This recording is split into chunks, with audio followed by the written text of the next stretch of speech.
Hi, everybody, and welcome to The Crunch. It's Rebecca and Patrick here. I'm excited to be back with you after an eventful holiday weekend. Hope everybody had a good weekend. It's been steamy hot here, but we've been enjoying the pool and taking some nice walks, right, Pete? Yeah. But, one of the things that Patrick really has is fear of missing out, right? He's got to be in the room where I am all the time, obviously. But one of the things that we've been talking about with AI is really the FOMO, the fear of messing up. And I think one of the things that we've seen customers really be challenged with in moving from interesting pilots to real operational production is the fear that either AI is going to run off and do something deleterious that it shouldn't, or that I'm going to wake up in the morning and find that I have a huge token bill. And we're seeing different vendors look at kind of different approaches to help customers manage that and understand what they're really doing with tokens and when they really should be using them versus other methods. And so in episode 1 of Could This LLM Have Been a Workflow, I'm delighted to be joined by Ike Bennion from Visier to talk about their platform and how they're thinking about AI. Ike, welcome. Hey, welcome, or thank you, and good to meet Patrick as well too. I feel a lot of pressure to bring it to the podcast, given all of his cuteness. Yeah, I'm pretty cool. Don't worry. Yeah. So thanks for joining us. I know you and I have had a ton of conversations about this, and it's such an interesting topic and one I know that you're really passionate about. But maybe for people who aren't super familiar with Visier, maybe you can talk a little bit about what you guys do, kind of to kick us off. Yeah, absolutely. So we're a workforce intelligence platform that helps to take data from inside of the enterprise ecosystem, make sense of it, but then help businesses to understand where they're going. So I call this the calls coming from both within the house and outside the house situation, is that it's how do we use AI to help defend against the disruptions posed by AI? And ultimately what I think that means is shorter cycles for planning, shorter cycles for decision-making, more data-driven decision-making. And that's ultimately what Visier is bringing as a competency to enterprises who need that more than ever in this day of AI. Yeah, I mean, the workforce intelligence platform is such an interesting thing because, I'd love to get your take on this. One of the things that we hear from HR leaders right now is that they're both very excited, but also very nervous about how they sort of understand what the skills makeup of their population is, their employee population, and enable managers to really be able to make those important decisions about who do I reskill, who do I upskill, whom do I hire, given kind of the changing nature of work in AI. And at the same time, our research shows that it's really fewer than 20% of organizations really have a good enough handle on that skills and job data today to be able to make those kind of decisions. And I think that frames it really well for the state of the market. Is there's an immense amount of intent, both with what organizations want to do in terms of being smarter with their workforce, the decisions that they're enabling with their managers, and also AI, right? Like there's this, we need to do something, but what do we do? Which is the difficulty. And ultimately, why is that the case is because we don't have the same crutches that we used to in making decisions about things. Oh, I have one title, I have a position that has that title, and now I can match candidate with position. The position is changing, the candidate is changing in real time. So the only way to understand what you need to do, how you make that right hire, how you get the skills in your organization that you need for the future is to decompose it. And skills has been that answer. But I think that organizations have to get smarter. They also have to think about how skills ladder up to things like tasks. So there's a lot more granularity that's required for the modern enterprise and HR to get this right and to help the organization meet its objectives. Mm-hmm. Mm-hmm. And I think one of the other challenges too is skills data is in so many different places, right? Whether it's in my learning and development group or in my LinkedIn profile, self-reported, or what is coming from managers, what's coming validated by training, lots of different places. And I know in the case of Visier, one of the things that I think is really interesting about what you guys do is say you're taking data not just from the traditional kind of HR applications, but other applications as well. Exactly. And so I think that step one of any journey is to, first of all, put out feelers for that data. and then two, aggregate it into a centralized place. Because if it is in those disparate sources, like you mentioned, what use does it do? Because one of the things that we help to solve is not just getting this data together, cleansed in a way that makes sense to help people make decisions, but that's all made possible through something called a context layer, which is ultimately making sure that when I say color and you say color and it's spelled with a U instead of just an O, because I'm up in Canada, is it the same thing truly? And the same thing is very applicable with skills, is that what you have in a Workday looks completely different than what you have in Cornerstone, than what you have in TechWolf. And so how do you make sure you have a Rosetta Stone in the middle, that you know that you're making decisions with the same set of data, the same understanding of people and positions across the organization? And that's, I think, a real challenge that has a lot of organizations frozen in the intent, but inability to actually move to outcome. Yeah, because for customers of yours that are global customers, just the way people talk about skills and jobs differently country to country can create some real structural inconsistencies in the way I think about the data. And then how do you think about resourcing and putting your future growth strategies in one geo versus another? And because a lot of people will say, well, that's okay that France has a different role and position, versus the US. But when you look back and you step back to think, well, where do I need to put more R&D resources? Where do I need to put more sales resources? If you have one understanding of France and one understanding of the United States, it's very likely that you'll over-index on one versus the other when you're thinking about where to put your future growth. And that's, of course, I think the worst nightmare for a CHRO, because they're trying to step up with this credibility that comes from data and strategy. Yeah. And I think it comes from having a certainty in the data that they're using to make those decisions and to make those important resourcing calls with the rest of the executive team. Yeah. And it's not just a CHRO issue anymore, right? It's a line of business manager, it's a CFO issue too. And I think to your point about this being a challenge for HR is that I think it puts HR almost in a position of discomfort, because now all of a sudden the limelight is shining brightly on HR with skills. In years past, it's like, oh, we got to do this performance thing, we got to do this learning thing. HR wanted us to do this, and so we're going to do it. But now it's the reverse. Now there's business unit leaders coming to HR and saying, okay, what's the skills that I need for the future? Do I need to worry about 6G? No, you're a textile manufacturing company. Like there's this almost chaos of, but good chaos, good energy in a way that the business wants to align and meet with HR to think about the future of what their organization needs. And so it's an awesome opportunity for HR to now be in the driver's seat to say, we know what we're doing, we know where to go, we know how to plan for your future workforce, and here's how to do it.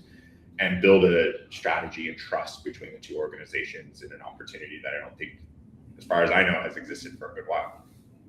Yeah, it's interesting that the energy at, like Unleash this spring was really palpable for HR sort of saying, this is our moment. If we're gonna blow things up, like give me the matches. Like I want to be in charge of this in a meaningful way. Whereas just a couple of years ago, they would be like, I have too much data. There's too much data for me to work with. I can't deal with the reports and demands that I have. And it's a real exciting one, because there's this enormous question looming over us, which is, what is artificial intelligence going to mean for any individual business unit, the entire business? How do we redefine jobs and roles? I think if you even asked a BU to sit down and to start to think of what that means, their head might explode. I mean, my head explodes thinking about what it actually means to decompose a job and redefine it. But that's what we're going to have to do in mass if we're to believe sources like the World Economic Forum and even consultancies like McKinsey and Deloitte. There's a lot of change that's going to be happening. It's a question of if we can keep up with that change. And again, HR organizations that are forward thinking and saying, we're going to do right by the fundamentals, get data into a singular place, get it to a place where it's actionable and usable, not just pretty, not just we know the skills, we know what to do about the skills. That'll be an HR department that will play an instrumental role in the growth of a business. Mm-hmm. Yeah, and I think it's so interesting kind of how you guys have shifted from being a people analytics player to really being this kind of workforce intelligence platform that is about enabling HR to be sort of that data whisperer to the rest of the organization. And exactly. Well, and it's funny because AI, we were already going in this direction a little bit, but AI forced us to accelerate, just like a lot of other organizations. in that the future of analytics isn't just pretty dashboards. It isn't just, oh, great, I have all the data that I want with all the, it's branded in the colors of my company. It has to do something. It has to help me to do something. And so I need to not only know what I'm looking at and everything that surrounds that metric, but then what is the right place to focus? What is the right next action for me to take? Because in some cases, that's not obvious, especially the frontline managers. And so that's the difference, I think, between just analytics, which is great. We have all the data, we have all the metrics, but now it's intelligence, it's action. It's how do you take that out to the business and do something at it at scale, which is another challenge that analytics has had, is that it's been focused mostly towards the top of the org. Now, how do you push that down so you get sent more of a concerted action against a business's strategy? Yeah. And I think, too, to get back to what we started the show talking about, the kind of FOMO issue, really critical piece here is trust, right? Mm-hmm. Managers have to be able to trust the data and know that what they're looking at is calculated correctly. And without the underlying kind of job architecture consistency, none of that works. It may look pretty and nice in the dashboard, but it's not data you can make a decision on. And I think you have to, so agree aggressively, and I think to make an interesting point that we've seen is it's not just even the technology pipeline and process to get that data into a nice, usable format. It's also what I call informed human in the loop. And that's where the real struggle and challenge has been in getting this data down, getting new tools that the frontline business has never had before, is when they look at a metric, do they know what it is? Do they know what to do with it? And if I don't, and I make the wrong decision, who do I say failed? It's not me for not knowing what to do with the data. It's analytics tool that I was using if I don't make the right decision. You know what I mean? If I'm not prepared as a human to make the right decisions and interpret the data correctly at that last mile, and I don't make the right one, I still fail. I still don't have trust. And so it's also, how do we help to inform, to educate, to make sure managers know in the time of action what they're actually doing with the data, as opposed to just being exposed to it. You talked a little bit about the context layer, but another thing I wanted to have you explain a little bit more, because I think it's super interesting, is how you guys are using sort of calculated values. And it goes back to the theme, should this LLM call it been a workflow, or should it have been a calculated value? Can you talk a little bit about sort of how that works with the context layer in Visier? Yeah, so try not to get too nerdy, but maybe it's good because we all should get a little bit more nerdy. I didn't start in this world of analytics, and so I've had to grow into it for the last 4 years, and it's been a really fascinating one. And I think the biggest learning that people who might not consider themselves strong in this area would take away and really understand and be able to take the work is that there's getting the data clean and ready, making sure that all the names of the organizations, the titles, everything is all lined up. It all means the same thing. That's one job. The next job is actually what to do with that data. So you have a massive database, great. I have a row of everyone who's exited in their event date. That doesn't tell me anything. I need to know what the resignation rate is. What am I measuring against what part of the organization? And so that gets to the point of what you're talking about is calculated values, is I need to now have what is the giant calculator on top of that database. So when you think about analytics, that's actually the dual challenge, is one, getting everything into a position where you can build the house on top of it. And then it's actually building the house on top of it and making it habitable and usable, which is having how do I actually calculate headcount? Does it include leave? Does it include those who are contingent laborers, et cetera? All the way down the line, the entire employee life cycle. And so I think that's the really key thing to know. But then also, what are the key things for you what are your key calculated metrics, your insights that are really important for your business right now?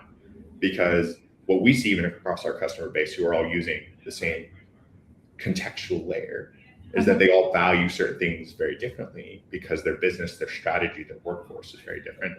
And so I think there's a stepping back and saying, what's the most important thing for the business and its strategy right now that I need to keep an eye on within the workforce, and then go out to get a hold of that, go understand what's the data that you need, how to calculate it, how to get other people on board with how you calculated it. Well, and the other thing too is you want it to be calculated the same way every time. You don't want the LLM guessing about what they think the calculation could be for something. And that's getting into the point of AI is that you have finance organizations and HR organizations who often have to get into a room and say, well, this is how we thought about headcount. This is how we thought about headcount. Okay, now how do we meet in the middle? Visier, even in one of its simplest value propositions, eliminates that meeting because we come and we say, well, this is how 80,000 organizations around the world are using this metric. And you can modify it if it's important to you. If you really can't use it this way, cool, go wild. But at least you don't have to have that meeting. Now HR comes to the table with almost gap for employees. Finance has benefited greatly for saying, like, this is how we all calculate the numbers. This is what EBITDA means. Everyone knows what that means. Visier helps HR to have the same, so that HR, finance come to the table and have the same things that they're working against, and they don't have to start with, well, what do we mean? And so when you have AI now, imagine, is AI calculating headcount if you're just throwing a spreadsheet against it? Are they calculating it like HR would? Or are they calculating it like finance would? Right. And any metric that you have that you can imagine with HR, there's that question. And so how do you keep a persistent source and definition of the truth throughout the enterprise so that everyone's singing from the same hymnal as they're making decisions about a workforce that are really critical? You know, it's so funny that you say that, because I was talking to one of your customers the other day, and he got really excited about that exact meeting, that exact conversation that he had with finance. And he said, and we had different numbers for total number of employee headcount, but he was able to prove to them that he was right. And he was really, really excited about the fact that they had taken that kind of structure and discipline from the Workforce Intelligence platform and be able to sort of go toe to toe on numbers with finance and be credible in terms of talking about these kind of strategic planning decisions that they were making around headcount. And it's crazy how few times that actually has to happen before people are like, wow, we need to go talk to people analytics before we go anywhere else. Like, how come this person wasn't in the room before? Like, we didn't know that they had this whole thing. And we're fixing that in some major ways. But yeah, like it is an incredible thing to see when finance comes to the table and they say, like, oh, I don't have to calculate this anymore. You already did it for me. Let's go. Give me the numbers. Let's do some FP&A fun. Yeah, you know, it's interesting because it means that HR folks and people analytics folks are having very different conversations than they were having a short time ago. But I remember, you know, at one of your events last year, there were like an awful lot of people that were nervous in the room about AI potentially taking their jobs, you know, to put it harshly. Do you feel like that's shifted now, where your champions are more excited about the opportunity, or are we still sort of at the beginning of that curve? I think we're still at the beginning of that curve, but to me, I see the light. At least I think it is the light that will ultimately come to pass. to sound awfully biblical. But I think that there's a lot of, just like all of our jobs, a lot of drudgery that HR has to deal with, especially with people analytics. Lots of tickets coming in. I need to know and understand this in order to do that. And now we're probably seeing that go away. There still will be is it going right? Is it the right analysis? Is it the right connection to business? Those questions will all still be really important to answer, even with AI and what we think analytics will be with AI. But I think it's a really valuable opportunity because now it's almost like we have consultancies in HR within the organization. Again, to that point of now people have more access to data than they ever did before. Are we making sure that they're being safe with that data? And I think that's where HR now has this really awesome opportunity to step in and to be more of the thought leaders, the strategists, the consultants to help a business unit to actually take what we've been wanting them to take to their front lines and actually do it. And so I think about HR business partners as a key one. And they are kind of a key constituency. They are a key constituency for us because they turn to us, they get the agenda of what needs to happen with the business unit. They go to the business unit and they say, like, okay, look, this is what's happening in your workforce. This is what you need to do. Whereas before, HR business partners were kind of like, I need this done. I need you to meet with this person, like the little ticky-tacky work. And so I think that work will go away. We'll start to see more of the, hey, this is the direction you need to go. And I know what I'm doing because I have access to the data. I know how to interpret it. I know how to help you to apply it. And there we go. And so I think it's a really exciting future for HR. I think it'll be a moment, though, of like for all of us stepping up getting more skills, getting more understanding, and thinking about our roles and our jobs differently, and saying, what does the organization need me to be today? And then working to realize that. So for the people analytics person or even HR person today that's feeling a bit overwhelmed by all of the opportunity, but also all of the risk associated with this, any pearls of advice or any words of wisdom that you would give them? So it's this. I know it's not the exact same, and people will say, "Oh, you're a technologist. You have to be in technology." And true, but I guess we're all that now. Like we all have to be in technology now, and it's easier than ever before. And what I mean by that is, I went out and got a Cloud license, a Cloud Pro license, so I could do cowork on a specific laptop, so that nothing would go completely awry. And I just learned and I tested it, and I tried to take it, from 0 to 120 out on the track to see what it could and couldn't do. Yeah.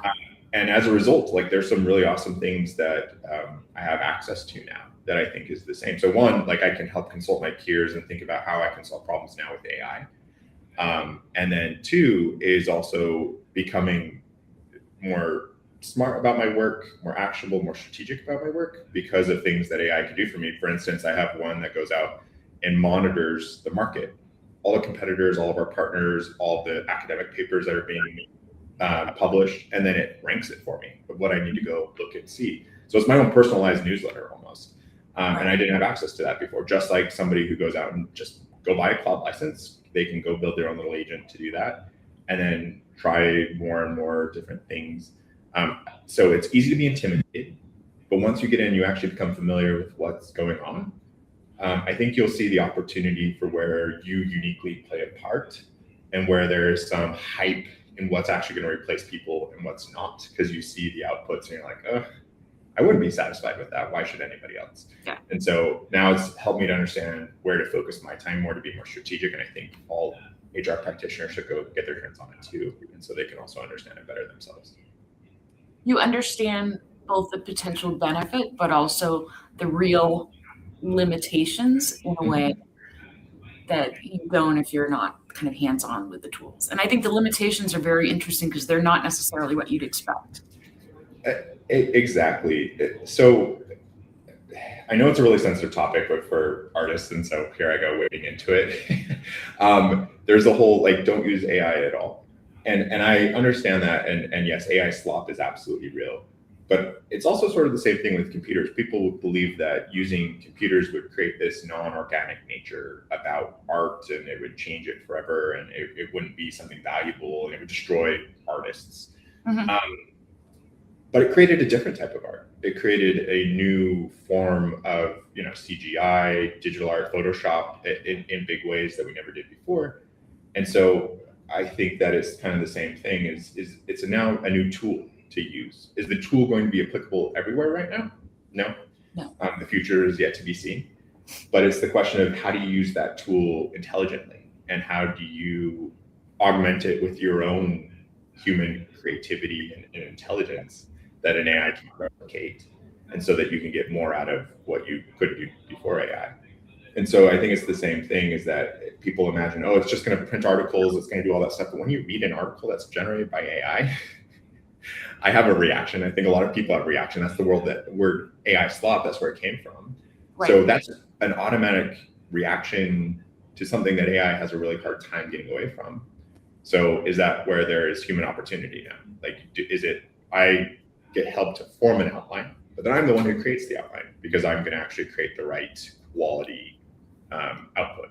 So I think it's kind of questions like that, is what's the role? And I think that's what's intimidating, is we don't know, we haven't established what is the role of AI versus people working together to accomplish certain things. And the abilities of AI are changing so rapidly too. Yeah, and that one is also really interesting to keep up with. But there's some patterns that continue.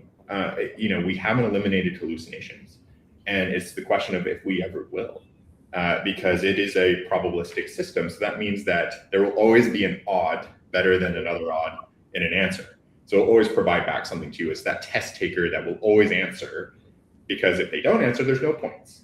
But if I do guess and I guess wrong, I still get points. And so it's the same thing with AI, is that it's always going to be guessing if it doesn't have the right inputs. And we haven't seen that change. Even with very powerful models, it's just the nature of how it is hallucinating is changing. And so again, like, I think it's one of those things that's important to read up a little bit about, test it, use it, see it, validate for yourself certain things, because you'll begin to see where the edges are, and it's not the hype that everyone says it is. And so it kind of grounds you a little bit more to understand what you can do as a result. Yeah. Great. Well, we've just got a few minutes left, so you know what that means. It's crunch time. Amazing. Crunch time, where I ask the questions that Patrick came up with. I'm excited. So first, Ike, are you a cat person or a dog person? Oh man. So it's funny. I actually started very much so as a dog person. And then my husband came home one day and said, I've done all my research. I know a breeder. I want to go get one. He's even allergic, like mildly allergic. And it was for a cat. And so I'm like, all right, you've obviously done your homework. And so we got Siberians, which people actually call the dog of cats, or the cat of dogs. I don't know, whatever their term is supposed to be. And so, I mean, nothing will actually replace a dog, but they are really cute. They are really dog-like. They love to cuddle, come chase you around. They even play fetch. So I guess they do. Yeah. Like it's the most ridiculous thing. Like they're very like personable cats, which is kind of fun. So I've recently converted to be dual. Like I'm both cat, both dog. I know that's a cop out. I'd say cat though, if you force me to make a choice. All right. Well, that's the best kind of cat, I guess, you can have, a dog like that, right, Pete? What talent would you most like to have? Oh, dancing. That one's easy. Like I was born with 2 left feet, and so I would love to be able to, like, especially like hip hop style dancing, like break dancing, whacking, that sort of thing. It'd be really fun to be good at that. Okay. Where is your happiest place? Excuse me. My happiest place is very specific. So I do like to go to the gym and just put headphones in and just go. But the funny thing is that my happiest there is when I'm reading a random Wikipedia page. So the one I was reading yesterday was the Norman invasion of 1099. So I get super nerdy while I'm not lifting weights at the gym. So I'll be like in between sets reading about like Norman history in England. And Okay. kind of some funny looks from other people, like yeah, it's happening. Just do it. You know, I have not looked at Wikipedia at the gym, but that's an interesting strategy. I'll have to think about that. Sometimes you blow through your rest periods. That's my only risk. Is I'm like, I don't know, I can't put it down. I can't put down this Wikipedia page. That's great. Finally, if you were to die and come back as some other person or thing, whom or what would you be?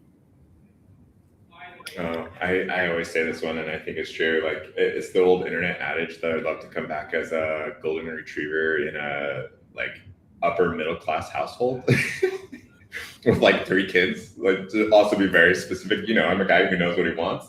Yeah, I would love to come back as a golden retriever in a nice upper middle class family. Yes, Pete. Good answer. See, there's my dog side coming out. Yeah, Patrick gives you a high five for that answer.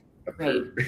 Ike, this has been so much fun. It's gone by so quickly. Thank you so much for taking the time and sharing your thoughts and insights with us and being on the show.